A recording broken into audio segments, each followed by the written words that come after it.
Hello നമസ്കാരം, ഞാൻ ബിന്ദുവാണ് കേട്ടോ. ഇന്നത്തെ എൻ്റെ റെസിപ്പി സൂപ്പർ ടേസ്റ്റിലുള്ള ഒരു മുന്തിരി ജ്യൂസാണ്. സാധാരണ ഉണ്ടാക്കുന്നതിൽ നിന്നും വ്യത്യസ്തമായിട്ടാണ് ഞാൻ ഈ ജ്യൂസ് ഉണ്ടാക്കുന്നത്. അപ്പോൾ എല്ലാവരും സ്കിപ്പ് ചെയ്യാതെ എൻ്റെ വീഡിയോ കാണണം കേട്ടോ. പിന്നെ എൻ്റെ ചാനൽ സബ്സ്ക്രൈബ് ചെയ്യാത്തവരുണ്ടെങ്കിൽ പ്ലീസ് ഒന്ന് സബ്സ്ക്രൈബ് ചെയ്യണേ.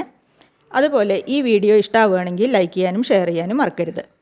അപ്പോൾ നമുക്ക് വേഗം റെസിപ്പിയിലേക്ക് പോകാം. ജ്യൂസ് ഉണ്ടാക്കാൻ വേണ്ടി ഞാൻ 1/2 കിലോ മുന്തിരി എടുത്തിട്ടുണ്ട്. ഞാൻ ഈ മുന്തിരി 2-3 വട്ടം നന്നായി കഴുകിയെടുത്തു കേട്ടോ. ഇനി ഇതിൽ ആവശ്യത്തിന് വെള്ളം ഒഴിച്ചു കൊടുക്കാം. മുന്തിരിയുടെ മുകൾ ഭാഗത്ത് വെള്ളം നിൽക്കുന്ന രീതിയിൽ ഒഴിച്ചു കൊടുക്കാം കേട്ടോ. ഏകദേശം ഒരു 4 കപ്പ് വെള്ളം ഞാനിതിലേക്ക് ഒഴിച്ചു കൊടുത്തിട്ടുണ്ട്. ഇനി ഇത് അടുപ്പത്ത് വെച്ച് വേവിക്കാം. മുന്തിരി വേവിക്കാൻ വേണ്ടി അടുപ്പത്ത് വെച്ചു. മുന്തിരി നന്നായി തിളച്ചു തുടങ്ങി. ഈ സമയത്ത് ഇതിലേക്ക് മധുരത്തിന് ആവശ്യമുള്ള പഞ്ചസാര ചേർത്ത് കൊടുക്കും. ഇപ്പോൾ ചേർത്ത് കൊടുക്കുന്ന പഞ്ചസാര പോരാന്ന് തോന്നുകയാണെങ്കിൽ ജ്യൂസ് അടിക്കുമ്പോൾ വീണ്ടും നമുക്ക് കുറച്ചുകൂടി ചേർത്ത് കൊടുക്കാം കേട്ടോ. ഇപ്പം ഞാനൊരു ഏകദേശ കണക്കിലാണ് ചേർത്ത് കൊടുത്തിരിക്കുന്നത്. പിന്നെ 4 ഏലക്ക അതിങ്ങനെ ഒന്ന് പൊളിച്ചിട്ട് ഇട്ട് കൊടുക്കുന്നുണ്ട്. ഇനി ഇത് നന്നായിട്ടൊന്ന് തിളച്ച് മുന്തിരി ഒന്ന് വേവിച്ചെടുക്കണം. എന്തിനാണ് മുന്തിരി ഇങ്ങനെ വേവിച്ചെടുത്തിട്ട് ജ്യൂസ് ഉണ്ടാക്കണമെന്ന് വെച്ചാൽ, പച്ചമുന്തിരി ജ്യൂസ് അടിച്ച് കുടിക്കുമ്പോൾ നമുക്ക് ചിലപ്പോൾ ചുണ്ടിലൊക്കെ ഒരു ചെറിയ ചൊറിച്ചിലൊക്കെ ഫീൽ ചെയ്യാറുണ്ട് അല്ലേ.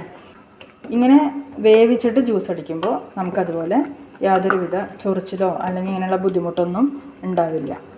നല്ല സ്മൂത്തായിട്ടുള്ള മുന്തിരി ജ്യൂസ് കിട്ടും. അതിന് വേണ്ടിയിട്ടാണ് നമ്മൾ മുന്തിരി വേവിച്ചെടുക്കുന്നത്. ഇത് ഒരുപാട് സമയമൊന്നും വേവിക്കേണ്ട ആവശ്യമില്ല. 2-3 മിനിറ്റ് ഒന്ന് തിളപ്പിച്ചാൽ മതി.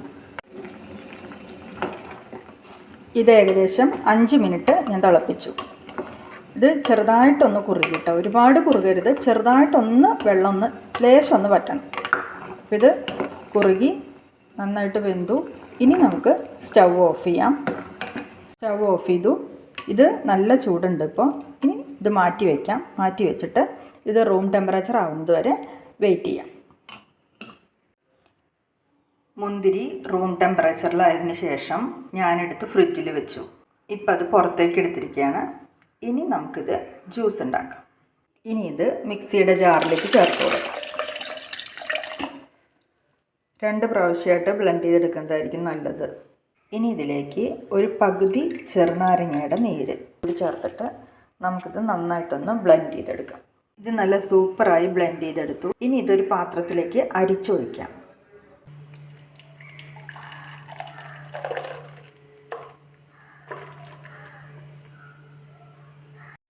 അരിച്ചെടുത്തതിന് ശേഷം ഗ്ലാസ്സിലൊഴിച്ച് സെർവ് ചെയ്യാം. അങ്ങനെ നമ്മൾ വ്യത്യസ്തമായ രീതിയിൽ തയ്യാറാക്കിയ സൂപ്പർ ടേസ്റ്റിലുള്ള മുന്തിരി ജ്യൂസ് റെഡി ആയിട്ടുണ്ട്. അപ്പോൾ ഇതെല്ലാവരും ഒന്ന് ട്രൈ ചെയ്യൂ. ട്രൈ ചെയ്തിട്ട് ഫീഡ്ബാക്ക് അറിയിക്കൂ കേട്ടോ.